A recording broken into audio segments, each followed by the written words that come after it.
Welcome to the UltraCycling Magazine Show.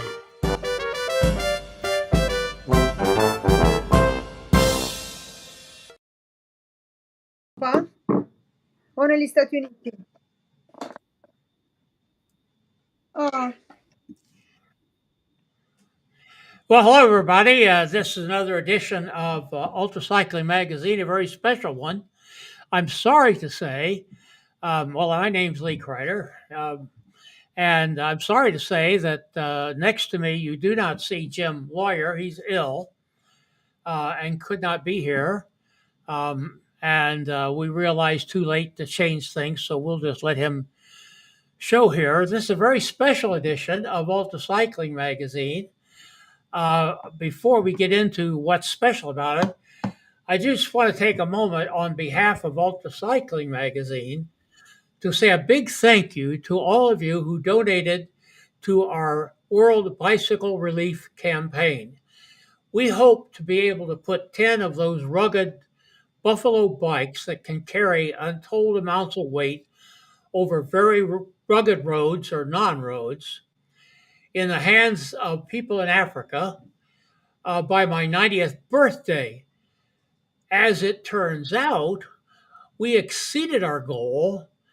And I think by the time everything's in and counted, we're going to have close to 20 bikes out there for this program that puts many hundreds of thousands of bikes, makes it possible for farmers to get their milk to the dairy, for bakers to get their bread to their customers, for school children to get to school, for medical personnel to get to their patients on these very rugged bikes. And that's been most gratifying. Thank you so much. We appreciate that. And it doesn't mean we're done with that. It continues to be our charity. And if you'd like to donate, just go to donate.ucm.bike and you can find a place there to donate. With that said, I'd like to introduce a guest here today that we've worked with. He's been on the show before, and that is Mark Poland, who would like to talk about how we relate to World UltraCycling Association. Mark, glad to have you with us. Thanks, Lee. It's nice to be with you again. As you mentioned, I've been here. I think I've been on the show 2 or 3 times so far, but always a pleasure to chat with you and Jim as well. And you mentioned or alluded to a possible collaboration there going forward. Of course, we've kind of collaborated on the fringes of each other's worlds for a while, but I'm happy to share with the audience here that that collaboration is growing ever stronger. Over the years, I think both Lee and I have realized or accepted that we share a common objective of growing the visibility of ultracycling, the legitimacy of it, and ultimately the growth in the sport, attracting more and more people into it. Of course, up until now, WUCA has done that in a different way from UltraCycling Magazine. WUCA with championships and rankings and record validations and so forth, and UltraCycling Magazine more with the personal view of insights through interviews. What the audience for both of our organizations will start to see, I think, is a more formal collaboration in our online presence, linking magazine and interviews with our website and vice versa, and hopefully making the people of the sport that we on the WUCA side come in contact with that much more present and visible, whether they be the winners of the latest race or the procurer of the latest record. All of that can come to the audience through UltraCycling Magazine. So I guess watch this space and you'll start to see that collaboration taking stronger and stronger roots. And you kind of see it here today. You'll notice both of our logos up here at the present time. Also, we watch what WUCA is doing all the time and get a lot of our ideas for guests. Pardon me. A lot of our ideas for guests from the World UltraCycling Association, and we have supported it. We carry your link on our descriptions all the time so that people are interested. They can find it there. And if you go there on descriptions below here today, you'll see a link there to the World UltraCycling Association website. And we will try to do that. We're all in the same uh, game, so to speak. We're all earning tons of money for what we do here. I, I speak facetiously. So thank you so much, Mark. We don't want to spend a lot of time here till we get to our guests, but we want to bring on a person who's going to help us today. And that is a good friend of ours, Anna Mei, there in Milan, Italy. How are you, Anna, today? Hi, hi. Thank you for calling me, for having me today. I'm very happy to be here today because when I talk of ultracycling, I'm always happy because, quite my life, I really enjoy to do my ultra distances and share those kind of sports with friends and racers all over the world. So thank We're, you. we're getting a little interruption in your audio, Anna, and we just lost Anna. So hopefully she'll get back to us. I tell you what I'm going to do. I'm going to go ahead and bring our guest in here while Anna tries to recover. And we'll go on as best we can because we're here to talk about the life and times of Valerio Zamboni there in. You never know where Valerio's at. And I don't see you now, Valerio, but can you hear me okay? Yeah, I can hear very well. For some reason now, um, I'm in a location now where there's strong wind outside, and I'm on remote Wi-Fi here. So I apologize for that, but it looks like from time to time my image is not doing great. Okay, but yeah, I can hear both of you very well. Well, let's just plow ahead. This, folks, is the internet, and you never know what's likely to happen here. Um, well, Mark, you want to try to talk with Valerio? You were the one that approached us Sure. about doing this kind of show with Valerio. So I'm going to put the B. I just had a text from Anna saying everything has crashed. So Hmm. come on back, Anna, if you can, and we'll welcome you back. Mark. Sure. I'm happy to, honored, in fact, I'll say, to introduce Valerio to the few in the audience that may not know him. I think for the most part, everybody knows Valerio in the sport because for the same reason that we've invited and thought it would be of interest to the audience. Valerio has been in this sport approximately forever. Um, as I look back at the curricula vitae from Valerio and the sport.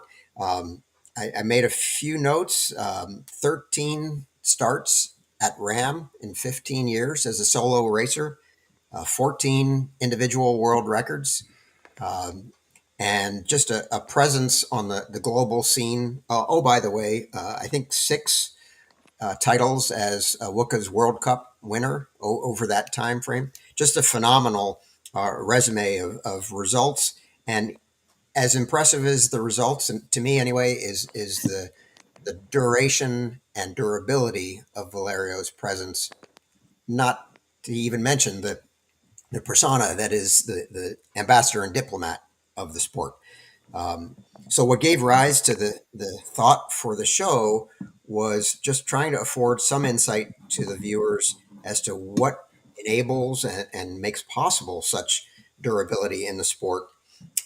So without going on, if I haven't already, I apologize for that. With all of the accomplishments, um, Valerio is clearly an icon in the sport, so we wanted to have him come on and share that perspective, what gave rise to that durability, what motivates him year after year, and so on. So without further ado, unfortunately, Valerio, we can't see you yet on camera. Hopefully, we'll get that fixed shortly. But let me just say welcome, and we very much look forward to chatting with you. Hey, Mark, thank you. As I said, I apologize that I'm just trying to, but I am afraid to start to work on my iPhone here and eventually lose all the connection here. So I think we should accept a compromise here, just my voice and eventually, hopefully, that the internet is gonna give us a gift and put my image back.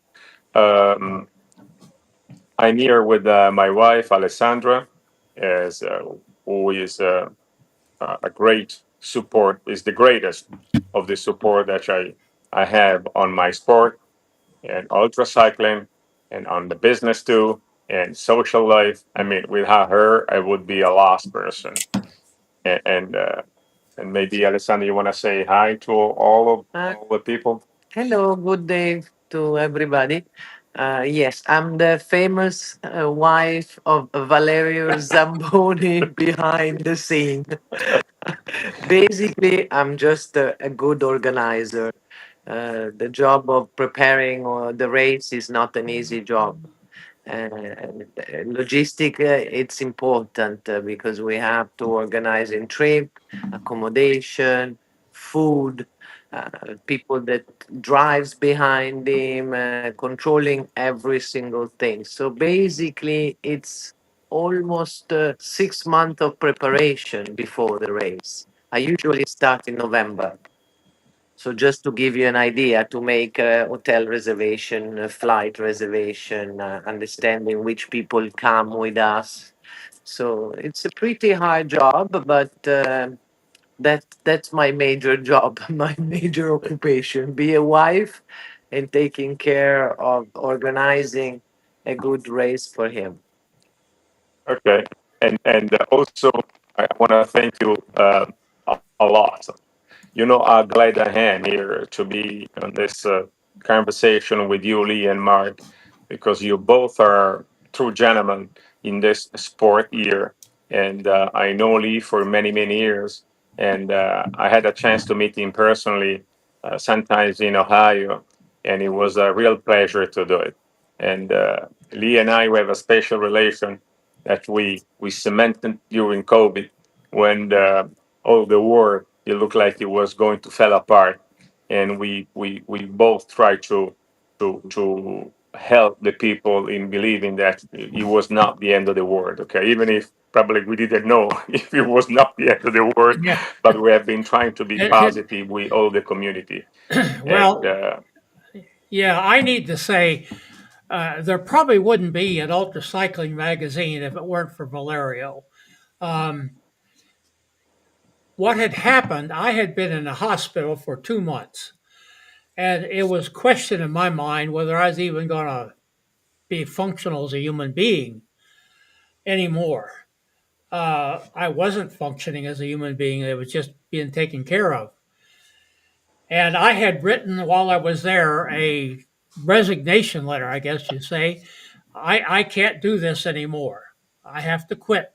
We had another name then, and I won't use it because I'm trying to wash that out of my brain so I don't use it by mistake.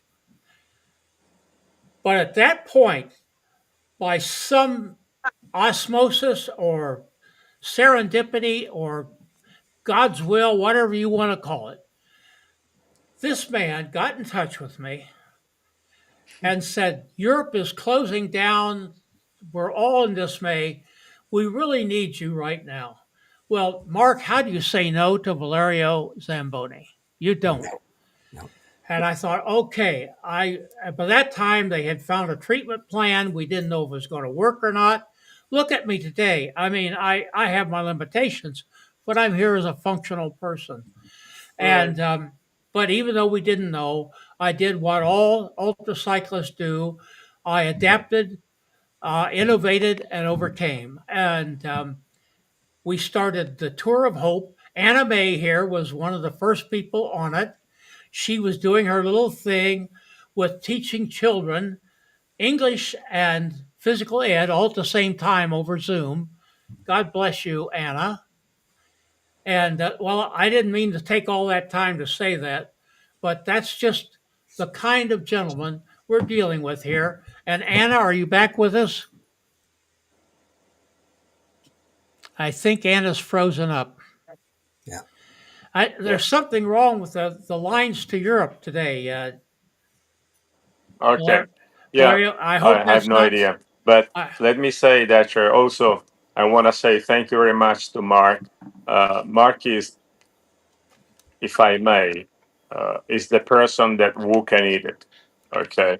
Because at a certain point, things that were, I think, not going into the right direction. Okay. And Mark, when he came in, he started to change everything slowly but constantly, and try to revamp this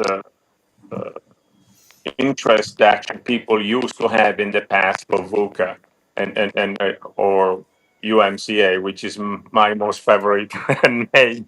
But and The WECA now, it is something that in every race I do is mentioned by the race owner, and they ask people to become member of the WMCA.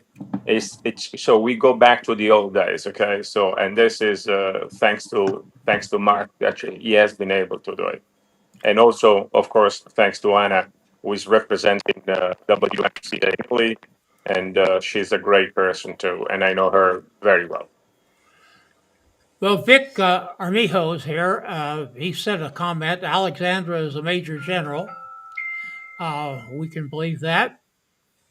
And he also said hi to Anna, but Anna hadn't been here enough to show that. We have a comment here from one of our very faithful viewers, Jane Janacek. First of all, many thanks to Valerio for helping troubleshoot Marco Ballo's time trial bike prior to the start of Raw to keep him rolling. Your intervention was much appreciated. Thank you for all being an inspiration to us. Yeah. Yeah, Marco, we were not living far away, and a certain point he had a problem, and we went there, and we have been able to fix it. It was not a big deal, but enough to bother him on for his race. Okay, and Marky was doing something very good. Okay, like trying to do two races on the same period of time. So it's not an easy thing to do. Was it mechanical? Remarkable. Now, Anna, are you with us now? I can see your picture. Yeah, Still, I think still she's frozen. an unstable connection now. Yeah, must be something with our lines to Europe. Right. Who But knows? Mark, you're right when you were quoting the races. Yes, it looks like for some reason I'm not able to quit. Okay. From time to time, of course, it come across to my mind, like, does it worth all this effort and sacrifice we do all the year long to do it? But at the end, I always come up with the right decision. Yes.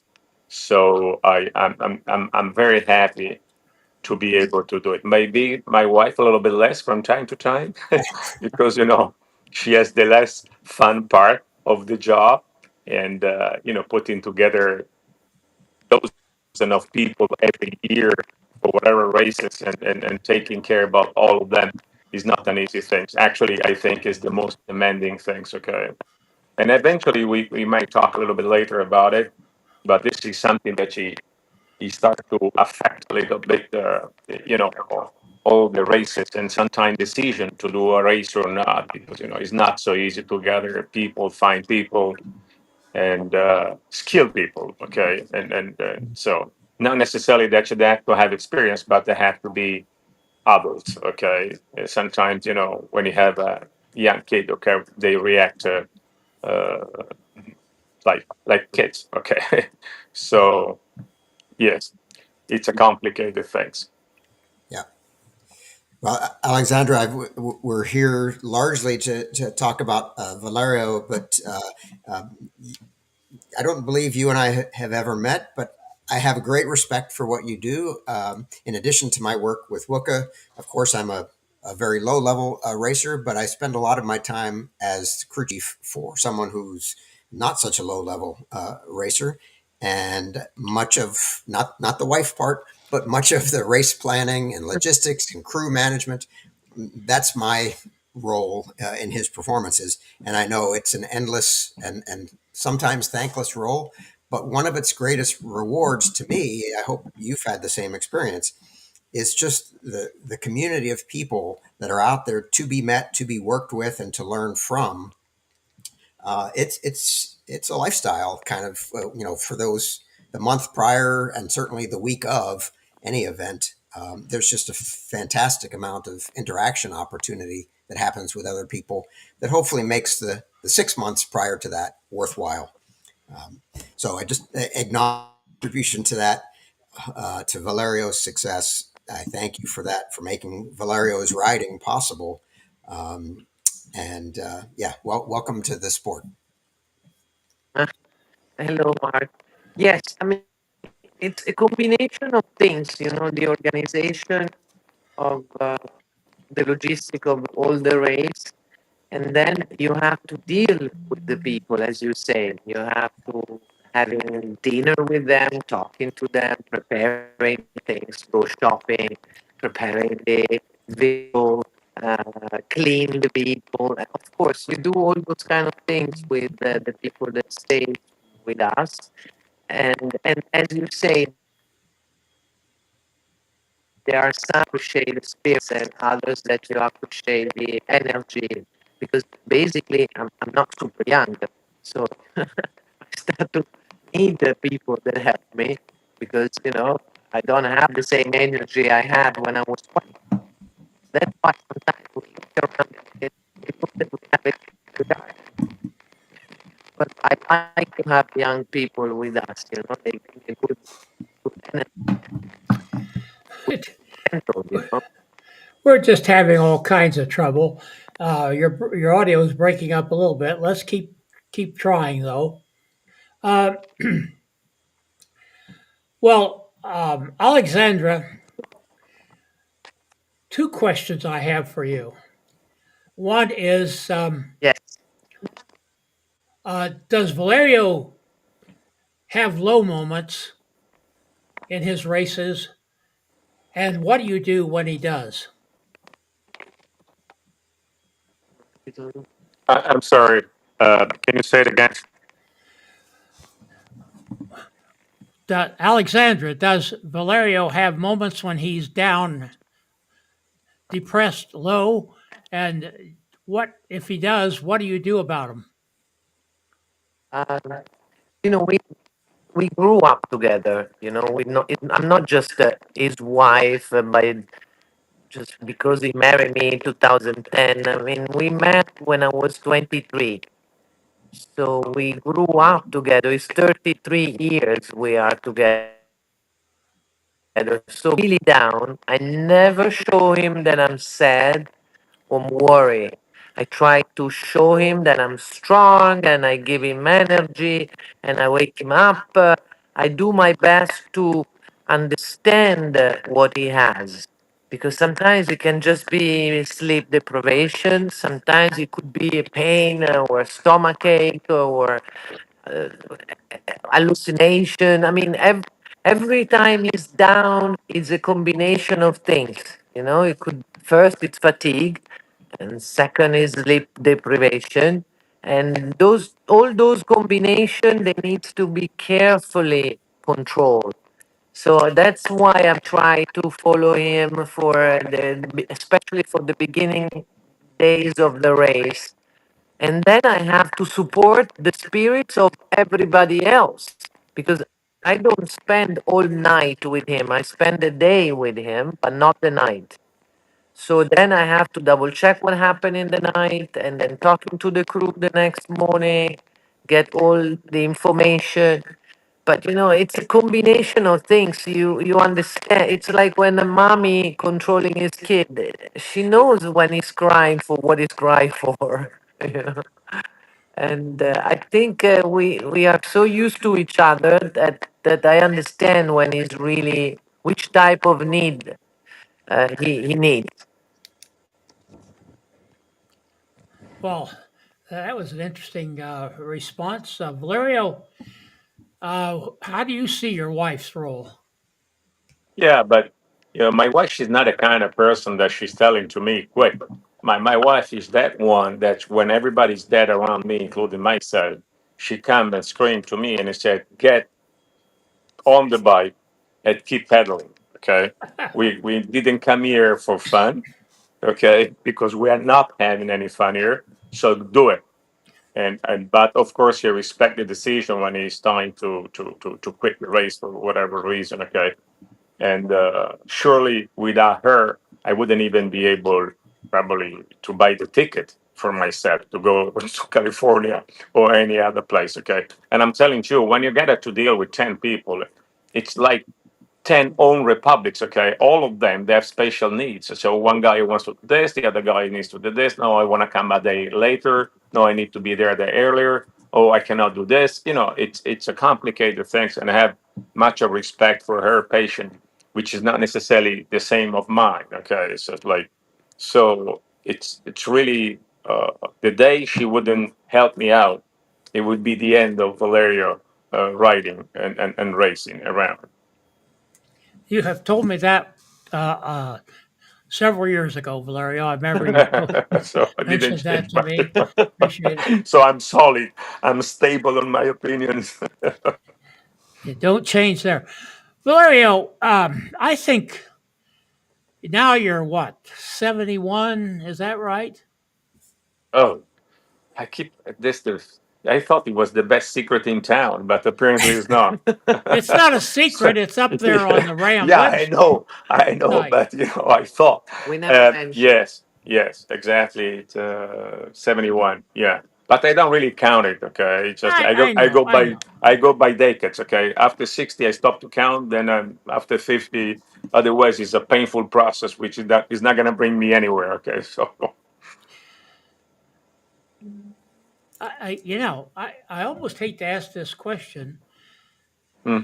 and I have to say quite quickly, this wasn't we didn't do this show with the idea that this was the end of things for you. I'm sure it isn't. Um, what's next in your goal for ultra cycling? Oh, I'm looking to a few races before Ram, but it's going to be a complicated year for me next year at Ram because for we had a crew for most of the people that were coming with us for years and years.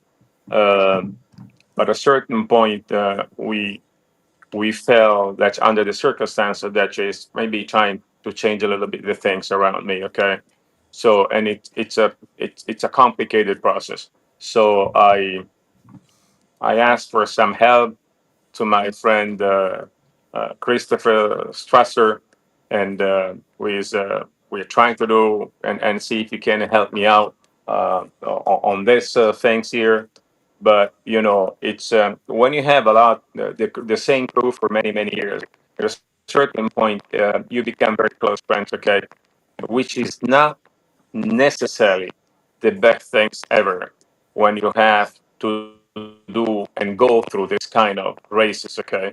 Because if people start to have sympathy when you are not happy or you want to quit or you want to sleep or whatever, maybe it's not so good, okay? So you need to have people that they have to push you to stay on the road, whatever it takes, because this is RAM, whatever it takes.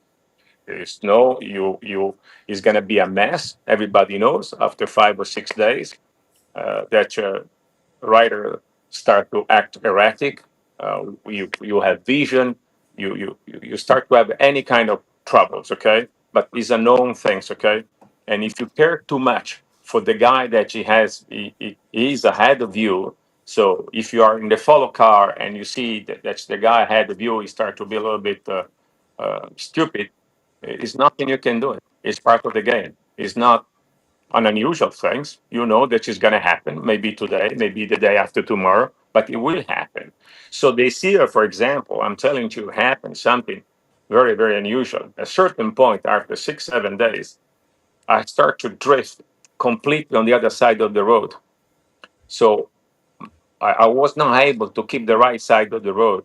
So my brain, it was telling to me that I was going something wrong, but it was not able to give orders to my body to react.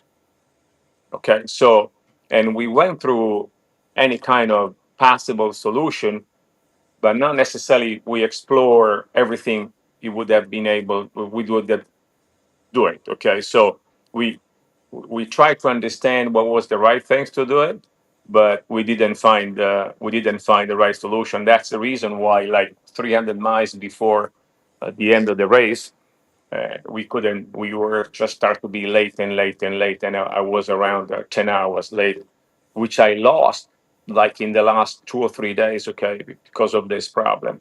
So, but you have to have what I'm saying that you have to have people now that they need to act and not only react. I mean, your first reaction is, I want him to be safe, which I'm okay with that. But still, we need to go through the finish line. I mean, Ram is not a normal race.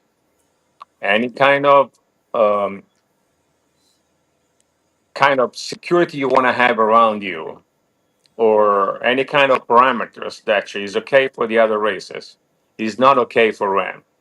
Ram is all in. There's no other way. If you're not ready, you and your crew, to do to have this kind of mentality, it is going to be complicated. So it's not going to happen. So that's the reason why this year is going to be a completely different things. Okay, we'll see. We are still talking about this, but this is it's basically what I would do it. Valerio, one of my interesting stories I have about you was um, I received a text that from one of our time stations, and you had arrived there, and the person had never seen you before. Said Valerio is really a terrible shape. There's no way he can go on. And I just texted him back and I said, that's just the way Valerio always looks when he gets to Ohio. And Yeah, yeah, that is a lot of people. Ohio is is one of the point where you start to understand what will happen. Okay, so and the 2 or 3 time station in Ohio, just when you get there, you are so tired actually, and of course I look like I'm dying. Okay, and sometimes I do, but other times not. Okay, but yeah, you're right. Mark, you got any questions? Yeah, yeah. Actually, I'm just keying off of that latest statement. Obviously, anyone who's participated in any form, crew, racer, or official in RAM, knows the fatigue that comes with that and the extent of endurance that is required to reach the finish line of that event. I'm curious, Valerio, you have perhaps a longer term, more years of experience overcoming that challenge than anybody else certainly that I know personally. And I'm wondering, have you found that personal challenge of extreme endurance, of sticking to that focus on the goal line, has that changed over the decades for you in your mind? Do you see that and experience that challenge differently now than you did 10 or 15 years ago?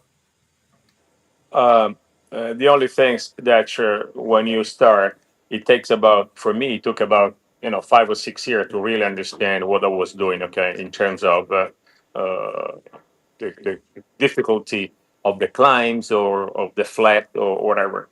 And the problem is after a while you have more experience, but you know already what it will happen. So you know that if you're going to be late at a certain point, you won't be able to recuperate. Okay. I have a 13 year of statistic. Okay. So I know exactly how much I lose every day. I know that what is my minimum mileage that I have to have on the day number one, day number two. And then we go by dividing this. I have my shift in the follow car is a 12-hour shift. Okay. So and we divided this in 3, 6, 9, and 12 hours. I know how many miles I have to do every 3 hours, every 6 hours, and so on. And I know already that if we are missing this target, and at this point is sometimes I know already I won't be able to do faster. I won't be able to go faster and recuperate the time. So this is the thing, okay? Sometimes, people sometimes they say, Valerio, like for example, okay, I have a friend of mine and Marco. Marco called me and he said, why you quit the 300 miles before the finish line? And I said, Marco, you know what? I think when it's 100% guaranteed that you won't be able to make it, stay on the road when you are so tired and you cannot really handle your fatigue anymore and you are cooked, it's you're gone. At this point in time, I don't see anything good in keep staying on the road, okay? And then I will lose all the motivation. I know by heart, ran every corner of ram, okay? So and when you don't have motivation anymore, I stop. So this is the thing. Over the years the experience is fine, but sometimes is maybe there is another part of this experience, which is you already know what it will happen next. Okay. Interesting. Yeah. If I can continue, Lee, if you don't mind Sure, another sure. question. Um, so Valerio, you've dedicated many years to ultra cycling. I'm going to guess. I mean, I can see results in the form of records and RAMs that go back 15 years, but I'm sure you didn't just wake up one morning and thought, I'll try ultra cycling and let me start RAM this year. So I'm going to guess that you're 20 years or more. In the ultracycling arena. And so I'm wondering why, both initially and over time, you felt drawn to the competitive ultracycling as opposed to other less competitive ways to participate in what people might consider also extreme endurance, such as randonneuring or less competitive outlets for what obviously is an underlying passion for cycling and performance. Um, First of all, competition is my thing. Okay, so I like to do challenges. Okay, so if I don't feel there's any competition, I start to lose my motivation. And I did like 3 years or 4 years of Gran Fondo, and I was doing like dozen of Gran Fondo years. Okay, until a day, a certain point, a guy called me and that I met in Belgium anyway. And he said, have you ever heard about RAM? And I said, no. And he sent me the link and he said, haha, it's not going to happen. I do this kind of things. 20 days later, I was registered for RAM. And that's all the story started. Yeah. And then I qualified in Sebring and just for 1 mile and a half.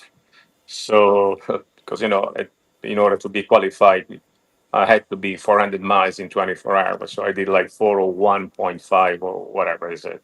So, and of course, the first year at RAM, I quit in Missouri, the first time station in Missouri, and I had no idea what was going on. And I explode at a certain point. I said, these people are crazy. They are killing people. They shouldn't be allowed to do this race. If they will never see me anymore, I will destroy them. I was so mad, but then it started, and then you find yourself 15 years later doing the same things. Okay, and now it's really part of my life. Okay, I'm telling you that just whatever I'm doing now, even though business wise, whatever, I'm just thinking about this. Okay, so if I need I train 5 days a week. Just to give you an example, every day. So Tuesday, Wednesday, and Thursday plus the weekend, and those the 3 days on the week. I wake up at 5 o'clock in the morning, go out at 6, come back at 9:30, because then I have to start to work. And not necessarily is a good thing to do during winter time, because sometimes it can be nasty, even if I live on over the sea, but over the ocean. But not necessarily it's going to be, we have a few months where the temperature is close to 0 centigrade, so it's not a good thing. But and the day that I will decide don't do RAM anymore, I'm not sure I will be able. to have the same motivation to keep training hard as I'm doing now.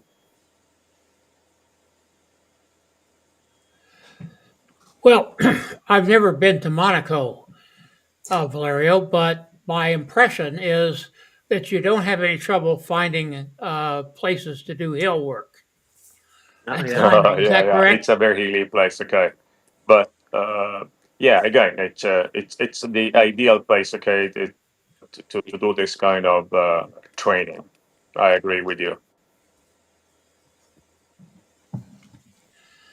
Well, Valerio, we appreciate all you've meant to us, and to me personally, and I know a lot of people feel the same way about you.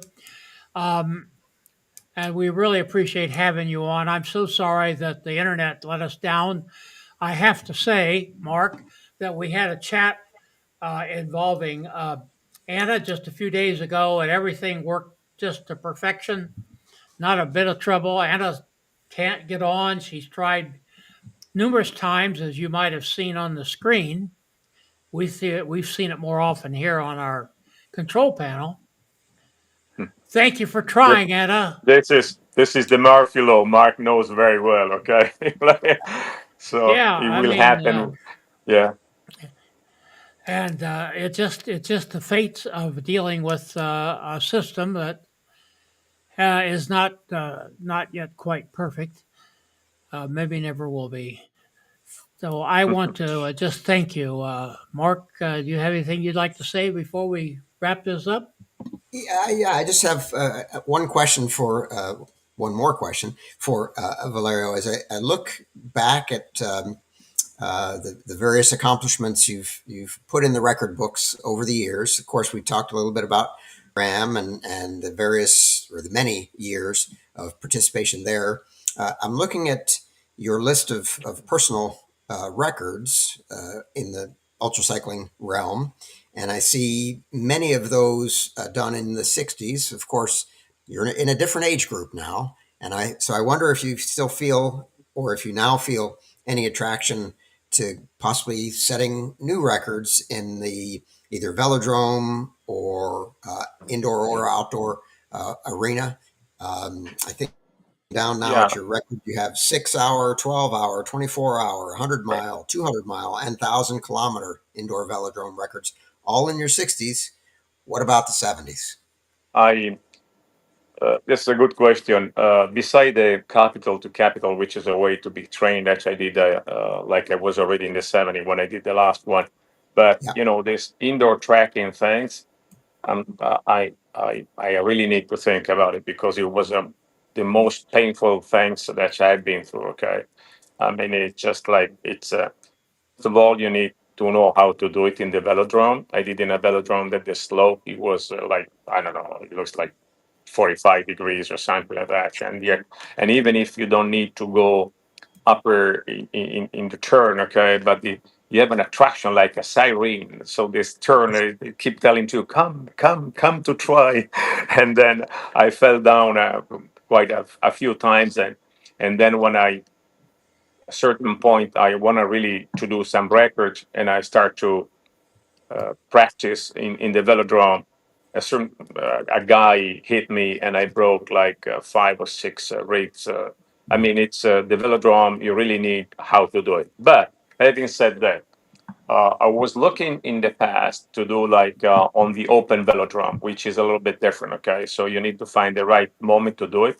Maybe September, and think about it. I need to find an open velodrome and which is a little bit different. And then I will change it because the previous one they were on indoor velodrome. Okay, so it's yes, it's the 1,000 kilometers. It's a very demanding on the velodrome. I'm telling you, it Uh, was complicated. Was complicated. Marco, the Irma was there as chief judge, and I'm sure that she reminds actually that we were in a velodrome and at a certain point you were dressed like you have to be in a velodrome very light, but for whatever reason so what happened, I took a DJ and we set up a DJ music like with trance music, like boom, boom, every night, all the night. People they were Like killing Ibiza. themselves. People they were killing themselves with the noise that was originating. But at a certain point, the owner of the racetrack, he went home and he turned off the heating system.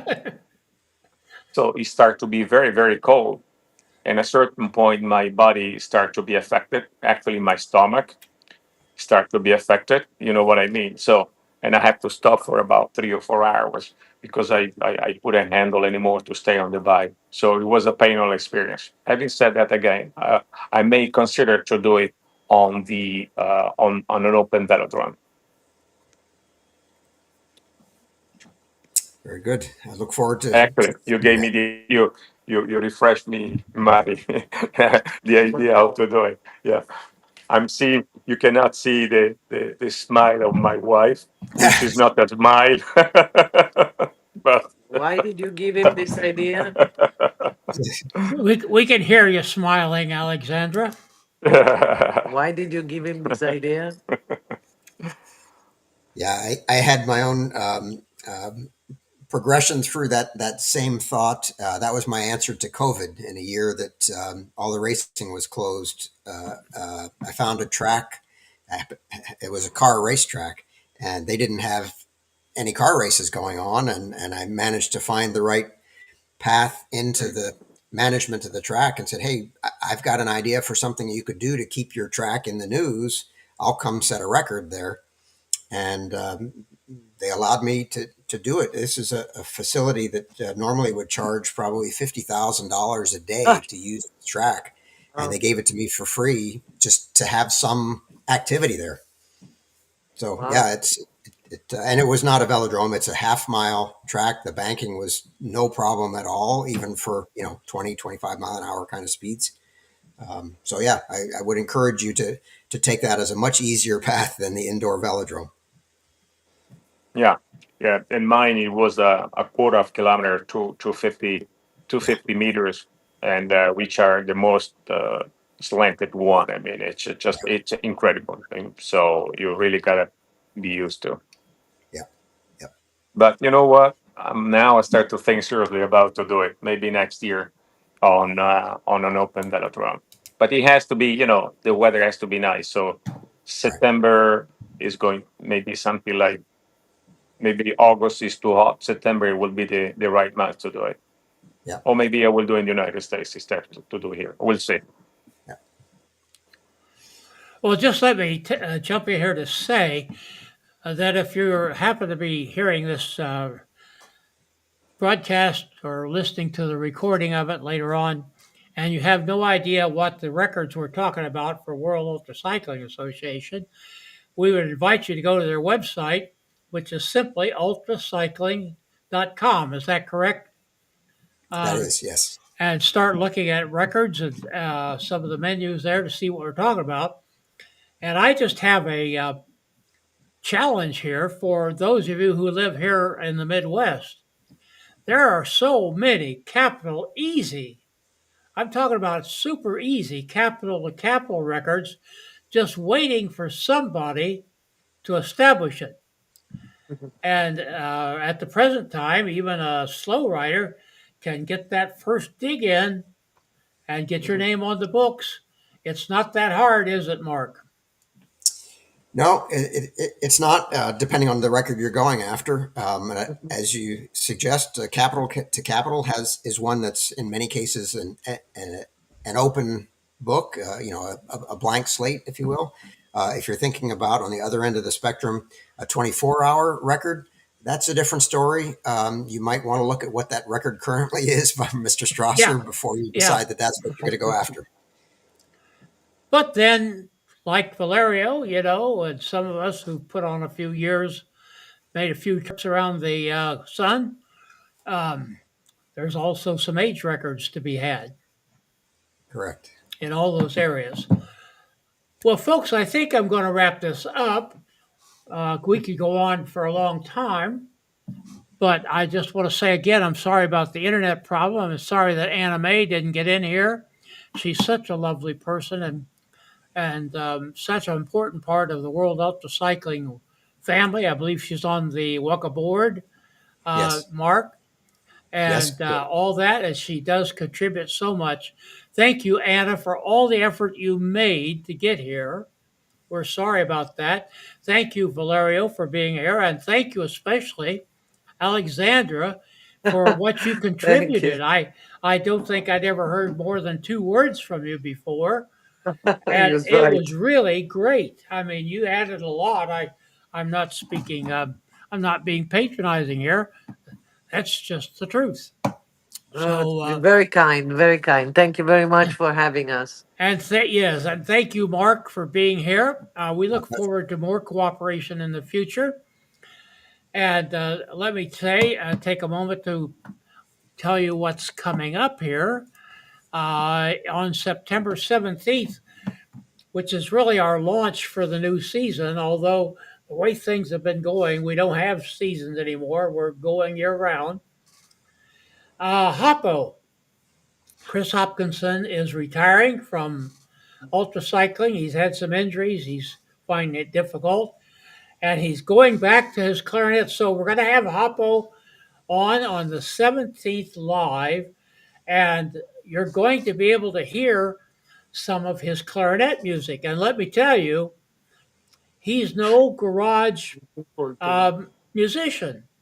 He has done solos in concert. He has done clarinet uh,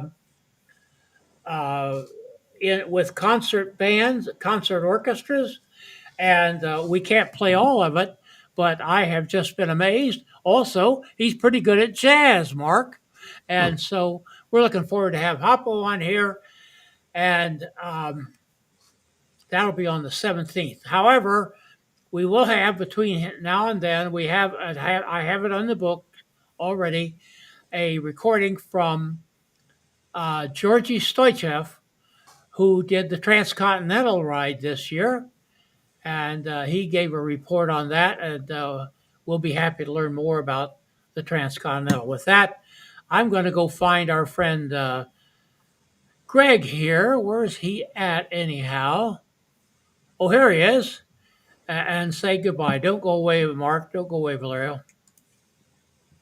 This is Gregory Zuber, thanking you for watching and sharing. Music by Kevin MacLeod.